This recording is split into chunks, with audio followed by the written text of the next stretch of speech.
ఆ లాలీపాప్ కావాలా? సరే తీసుకుని. ఏ కలర్? అది చూప. ఏ కలర్ కావాలి? అలా నీకు అదొద్దు, అది తీసుకుని. అది తీసుకున్నాను. ఇక్కడ నుంచో,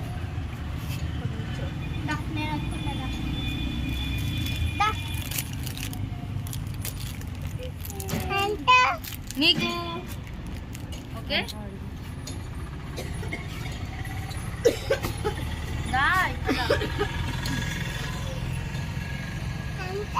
ఎంతనా అడుగు ఆంటీని, ఎంత అడుగు? 5 రూపీస్. 5 రూపీస్ అంట. ఇచ్చేయి, డబ్బులు ఇచ్చేయి. ఏమి డబ్బులు తాలేదా? నువ్వు తాలేదా? మరి ఎలా? ఆంటీ అమ్మాయిని కట్టేయండి. ఆంటీ డబ్బులు లేకపోతే ఇటు ఇచ్చాయి. చేతికి గాజులు ఉండే ఇచ్చాయి. చేతిన గాజులు ఉండే ఇచ్చాయి. అవి ఫేక్ ఆంటీ, చెప్పు. ఫేక్ అయినా పర్వాలేదు. సరే నేను ఇస్తా డబ్బులు.